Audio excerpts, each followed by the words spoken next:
ത്രിയേക ദൈവത്തിൻ്റെ അതിപരിശുദ്ധ നാമം വാഴ്ത്തപ്പെടുമാറാകട്ടെ. കർത്താവിൽ പ്രിയ വിശ്വാസികളുടെ സമൂഹമായ കുഞ്ഞുങ്ങളെ, നിങ്ങൾക്ക് ഏവർക്കും വീണ്ടും വരുമെന്ന് അറിയിച്ചതിനായ കർത്താവായ യേശു ക്രിസ്തുവിൻ്റെ നാമത്തിൽ പെസഹായുടെ ദിനമായ ഇന്ന് പ്രഭാത വചനത്തിലേക്ക് സ്വാഗതം ചെയ്യുന്നു. പെസഹ വ്യാഴാഴ്ച. ഇന്ന് വിശുദ്ധ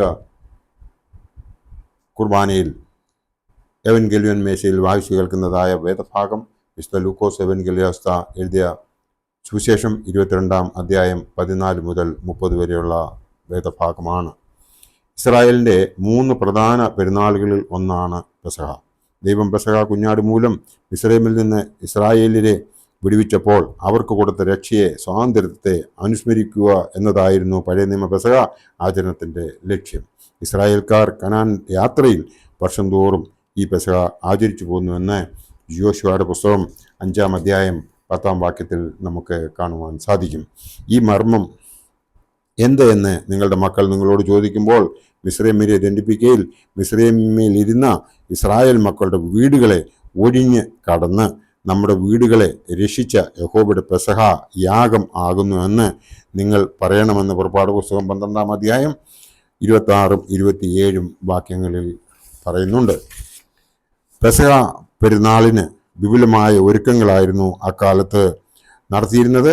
റോഡുകൾ കേടുപോക്കുക, പാലങ്ങൾ സുരക്ഷിതമാക്കുക, റോഡരികിലുള്ള കല്ലറകൾ വെള്ളപൂശുക, ജലവിതരണ സംവിധാനങ്ങൾ കാര്യക്ഷമമാക്കുക എന്നിവയായിരുന്നു അവയിൽ പ്രധാനം. യെരുശലേം ദേവാലയത്തിലേക്ക് 100,000-ത്തിലധികം ആളുകൾ പെസഹ ആചരണത്തിന് ഒത്തുകൂടിയിരുന്നു എന്ന് ചരിത്രം നമ്മെ ഉദ്ബോധിപ്പിക്കുകയും ചെയ്യുന്നുണ്ട്. ഇസ്രായേൽ ജനം ഈജിപ്തിൽ അടിമകളായിരുന്നു. ഇസ്രായേൽ മക്കൾ അടിമവേല നിമിത്തം നെടുവീർപ്പിട്ട് നിലവിളിച്ചു. അടിമവേല ഹേതുവായുള്ള നിലവിളി ദൈവസന്നിധിയിലെത്തി. പുറപ്പാട് പുസ്തകം 2-23 മിസ്രൈമ്യരുടെ കയ്യിൽ നിന്ന് വിടുവിക്കുമെന്ന് യഹോവ അരുളി ചെയ്തു. അതിനുശേഷം മോശയും അഹ്റോനും ചെന്ന് ഫറവോനോട്, മരുഭൂമിയിൽ എനിക്ക് ഉത്സവം കഴിക്കേണ്ടതിന് എൻ്റെ ജനത്തെ വിട്ടയക്കണം എന്ന് പറഞ്ഞു. എന്നാൽ ഫറവോൻ, ഞാൻ യഹോവയെ അറിയുന്നില്ല, ഇസ്രായേലിനെ വിട്ടയക്കുകയുമില്ല എന്ന് പറഞ്ഞു. മാത്രവുമല്ല, അടിമവേല കഠിനമാക്കുകയും ചെയ്തു. പുറപ്പാട് പുസ്തകം 5-ാം അധ്യായം 4-ാം വാക്യം മുതൽ 23 വരെയുള്ള ഭാഗം വായിക്കുമ്പോൾ നമുക്കിത് മനസ്സിലാകുന്നുണ്ട്. തുടർന്ന് 10 ബാധകൾ വെള്ളം രക്തമായി മാറി. തവള, പേൻ, ഈച്ച, മൃഗ, വസന്ത, പുണ്ണ്, കൽമഴ, വെട്ടുക്കിളി, 3 ദിവസത്തെ കൂരിരുട്ട്, കടിഞ്ഞൂൽ സംഹാരം, ഇതൊക്കെയും മിസ്രൈമിൽ യഹോവയുടെ കൽപ്പനയാൽ വരുത്തി. പുറപ്പാട് പുസ്തകം 7-ാം അധ്യായം മുതൽ 11-ാം അധ്യായം വരെ വായിക്കുമ്പോൾ നമുക്കിതൊക്കെയും മനസ്സിലാക്കുവാൻ സാധിക്കും. 10-ാമത്തെ ബാധയാണ് കടിഞ്ഞൂൽ സംഹാരം. ഫറവോന്റെ ആദ്യ ജാതൻ മുതൽ തിരിക്കല്ലിൽ ഇരിക്കുന്ന ദാസിയുടെ ആദ്യജാതൻ വരെയും മിസ്രൈം ദേശത്തുള്ള കടിഞ്ഞൂലൊക്കെയും മൃഗങ്ങളുടെ എല്ലാ കടിഞ്ഞൂലും ചത്തുപോകുമെന്ന് പറഞ്ഞതിന് പ്രകാരം തന്നെ സംഭവിക്കുകയും ചെയ്തു. എന്നാൽ ഇസ്രായേൽ ജനങ്ങളുടെ ഒക്കെ ഒരു നാശവും ഉണ്ടായില്ല. യഹോവയുടെ കൽപ്പന പ്രകാരം ഒരു കുടുംബത്തിന് ഒരു ആട്ടിൻകൂട്ടി എന്ന കണക്കിന് എടുത്ത് അറുക്കുകയും അതിൻ്റെ രക്തം കുറെ എടുത്ത് കട്ടിളക്കാൽ 2-ന്മേലും കുറുമ്പടിമേലും തളിക്കണം. പുറപ്പാട് 12-1 മുതൽ 7 ഉള്ള ഒരു ഭാഗത്ത് ഇത് പറയുന്നുണ്ട്. നിങ്ങൾ പാർക്കുന്ന വീടിന്മേൽ രക്തം അടയാളമായിരിക്കും. മിസ്രൈം ദേശത്തെ ബാധിക്കുന്ന ബാധ നിങ്ങൾക്ക് നാശകരമാകുകയില്ല എന്ന് പുറപ്പാട് പുസ്തകം 12-ാം അധ്യായം 13 പറയുന്നുണ്ട്. സംഹാരദൂതൻ കടന്നു പോകാൻ ഇടയാകുന്നതിനാലാണ് പെസഹായ്ക്ക് പാസ്-ഓവർ എന്ന പേരുണ്ടായത് എന്നും നമുക്ക് ഇവിടെ കാണുവാൻ സാധിക്കും.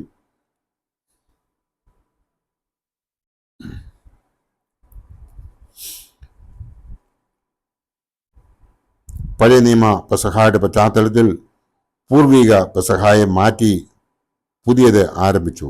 അറുപ്പിന് കുഞ്ഞാട് പോലെ അവൻ കൂട്ടിക്കൊണ്ടു പോകപ്പെട്ടു എന്ന് പ്രവചനവും യെശയ്യാ പ്രവചനം 53-7 നമുക്ക് കാണുവാൻ സാധിക്കും. ഇതാ ദൈവത്തിൻ്റെ കുഞ്ഞാട് എന്ന യോഹന്നാൻ സ്നാപകന്റെ സാക്ഷ്യവും യോഹന്നാൻ ശ്ലീഹായുടെ രക്ഷാസുവിശേഷം 1-ാം അധ്യായം 36-ാം വാക്യത്തിൽ കാണുന്നുണ്ട്.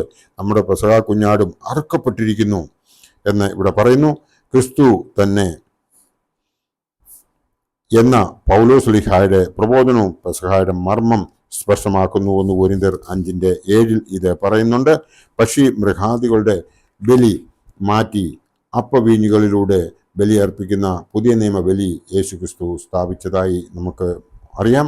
പുതിയ നിയമ പെസഹായിലെ അപ്പം പുളിപ്പുള്ളതാണ്. ക്രൂശിലെ കർത്താവിൻ്റെ ബലിയോടുകൂടെ നിഴലായ പഴയ നിയമ ബലികളെല്ലാം മായ്ക്കപ്പെട്ടു എന്നും നമുക്ക് മനസ്സിലാക്കുവാൻ സാധിക്കും. യേശു പാപികൾക്ക് വേണ്ടി, പാപം ചെയ്യാത്തവൻ പാപികൾക്ക് വേണ്ടി ഏകയാഗം കഴിച്ചിട്ട് എന്നേക്കും ദൈവത്തിൻ്റെ വലത്ത് ഭാഗത്ത് ഇരുന്നത് കൊണ്ട് തൻ്റെ ശത്രുക്കൾ തൻ്റെ പാദപീഠമാകുവോളം കാത്തിരിക്കുന്നു. ഏകയാഗത്താൽ അവൻ വിശുദ്ധീകരിക്കപ്പെടുന്നവർക്ക് സദാകാലത്തേക്ക് സൽഗുണപൂർത്തി വരുത്തിയിരിക്കുന്നു.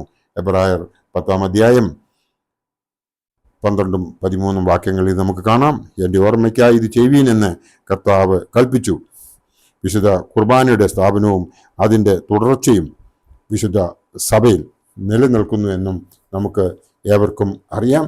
ഇന്ന് നാം വായിച്ചു കേട്ടതായ ഏവൻഗേലിയോൻ ഭാഗത്ത് 22-ാം അധ്യായം 19-ഉം 20-ഉം നാം വായിക്കുമ്പോൾ അതിൽ പ്രകാരം കാണുന്നു. പിന്നെ അപ്പമെടുത്ത് വാഴ്ത്തി നുറുക്കി അവർക്ക് കൊടുത്തു. ഇത് നിങ്ങൾക്ക് വേണ്ടി നൽകുന്ന എൻ്റെ ശരീരം, എൻ്റെ ഓർമ്മയ്ക്കായി ഇത് ചെയ്യുവീൻ എന്ന് പറഞ്ഞു. അവണ്ണം തന്നെ അത്താഴം കഴിച്ച ശേഷം അവൻ പാനപാത്രം കൊടുത്തു. ഈ പാനപാത്രം നിങ്ങൾക്ക് വേണ്ടി ചൊരിയുന്ന എൻ്റെ രക്തത്തിലെ പുതിയ നിയമം ആകുന്നു എന്ന് അവൻ പറഞ്ഞു. ഇത് ഈ അന്ന് അവിടെ ആ മാളികയിൽ വെച്ച് നടന്നതായ ഈ രക്തവും അവൻ്റെ അപ്പവും രക്തവും നമുക്ക് തന്നതിൻ്റെ ഓർമ്മയ്ക്കായിട്ടാണ് നാം പെസഹ ഇന്ന് ആചരിക്കുന്നത്. അതുപോലെ തന്നെ ഓരോ ഞായറാഴ്ചയും ഇടദിവസങ്ങളിലുമൊക്കെയും വിശുദ്ധ കുർബാന നടക്കുന്ന അവസരത്തിൽ ആ കുർബാനയിൽ നാം സംബന്ധിക്കുമ്പോൾ കുർബാന അനുഭവിക്കുന്നത് അവൻ്റെ ശരീരത്തിൻ്റെ അംശികളാകുന്നതിന് വേണ്ടിയിട്ടാണ് എന്നുള്ളതിനും യാതൊരു സംശയമില്ല. അതിനു വേണ്ടിയിട്ട് നാം ഓരോരുത്തരും മുമ്പോട്ട് വരുന്ന അവസരത്തിൽ നാം അറ്റ്ലീസ്റ്റ് ആ 6 മസമൂറുകൾ വായിച്ച് കൃത്യമായി അനുദപിച്ച് നമ്മുടെ പാപങ്ങളെ ഏറ്റുപറഞ്ഞ് അറ്റ്ലീസ്റ്റ് ഹൂസോയെങ്കിലും പ്രാപിച്ചു വേണം കുർബാന അനുഭവിക്കാൻ. അതിനുള്ള വിശുദ്ധിയില്ലാത്തവർ അതിനായി മുമ്പോട്ട് പോയി കഴിഞ്ഞാൽ അത് ഗുണത്തിനെ കഴിഞ്ഞും കൂടുതൽ ദോഷമുണ്ടാകും. നമ്മൾ മഹാപാപികളായിത്തീരും എന്നുള്ളതിന് യാതൊരു സംശയവുമില്ല. നമുക്ക് വായിക്കേണ്ടതായ ആ വേദഭാഗം സങ്കീർത്തനങ്ങൾ എന്ന് പറയുന്നത് 6, 32, 38, 51, 102, 128, 142 എന്നീ ഭാഗങ്ങളാണ്.